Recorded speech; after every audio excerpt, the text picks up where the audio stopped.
Sate. Pembangunan ini merupakan bukti konkret tentang wacana pemindahan ibu kota Hindia Belanda dari Batavia ke Bandung. Pemindahan tersebut melahirkan konsep berdirinya Balai Agung yang terdiri dari serangkaian gedung megah instansi pemerintahan Hindia Belanda. Kompleks ini bernama Gouvernementsbedrijven. Gedung Sate adalah gedung pertama yang dibangun dalam kompleks tersebut. Tahun 1924, Gedung Sate rampung dikerjakan. Dari segi arsitektur, Gedung Sate mendapatkan pengakuan sebagai mahakarya karena berhasil memadukan berbagai elemen nilai arsitek kebudayaan Timur dan Barat dengan serasi. Sejak diresmikan pada tahun 1930, Gedung Sate difungsikan sebagai kantor pusat Departemen van Verkeer en Waterstaat dan Sentrale Bibliotheek. Departemen van Verkeer en Waterstaat merupakan jabatan pemerintah Hindia Belanda yang berfungsi untuk mengelola sumber daya air dan manajemen lalu lintas kala itu. Sentrale Bibliotheek merupakan perpustakaan dengan koleksi gabungan dari 7 jabatan pemerintahan Hindia Belanda. Penggabungan ini menjadikannya sebagai perpustakaan terbesar di Asia Tenggara. Waktu berlalu hingga terjadinya Perang Dunia Kedua. Jerman di bawah kepemimpinan Hitler menguasai Polandia pada 1 September 1939. Peristiwa ini menimbulkan efek domino ke seluruh dunia, termasuk kota Bandung.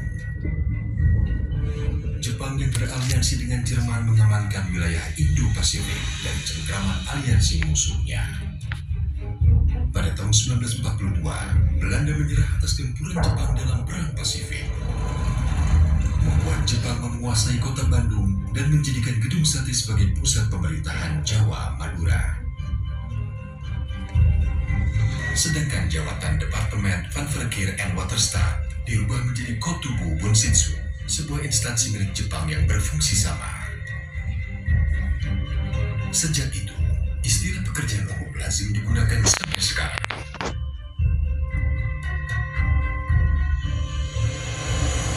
Pada tanggal 6 sampai 9 Agustus 1945, Amerika Serikat menjatuhkan bom atom di Hiroshima dan Nagasaki, Jepang. Peristiwa itu menandakan kemenangan absolut Perang Pasifik oleh aliansi Barat. Melalui pidato radio siaran Suara Kaisar pada 15 Agustus 1945, Kaisar Hirohito mengumumkan bahwa Jepang telah menyerah kepada sekutu. Kejadian itu menandakan penjajahan Jepang atas Indonesia berakhir. 17 Agustus 1945, Indonesia diwakilkan oleh Soekarno memproklamirkan kemerdekaannya, yang dilanjutkan esok harinya dengan penetapan Undang-Undang Dasar 1945 dan pembentukan Kabinet Pertama dan Organisasi Kenegaraan. Dalam Kabinet Pertama itu, Menteri Pekerjaan Umum dijabat oleh Adikusno Cokrosuyoso yang berkantor pusat di Bandung, Gedung Sate.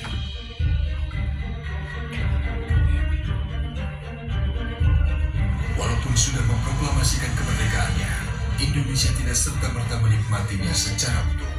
Pada tanggal 4 Oktober 1945, tentara sekutu yang diikuti oleh Nika dan Burka memasuki kota Bandung untuk merusak kedaulatan NKRI.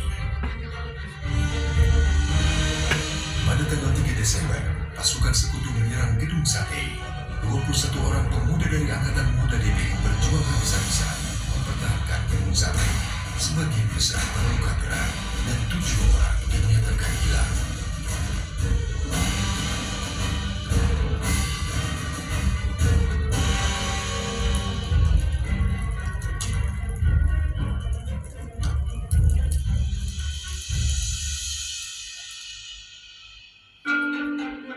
Baru pada tahun 1952, ketujuh pemuda yang hilang dan dinyatakan gugur ini dapat ditemukan kerangkanya terkubur di halaman belakang Gedung Sate.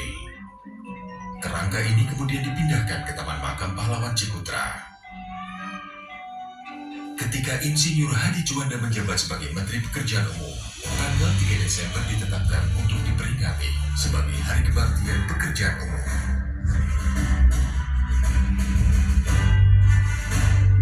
Setelah lama digunakan sebagai kantor Departemen Pekerjaan Umum, serta segala pencapaiannya yang masih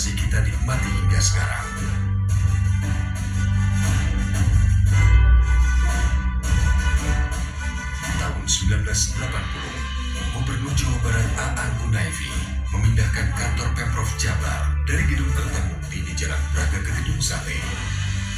Dan sejak saat itu, Gedung Sate identik dengan pusat pemerintahan Provinsi Jawa Barat.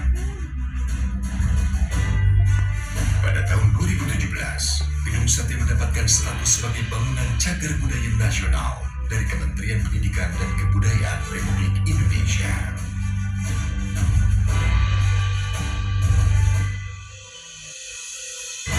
Gedung Sate, mahakarya klasik tak lekang oleh waktu. Sebuah landmark Jawa Barat yang kita jaga dan cintai.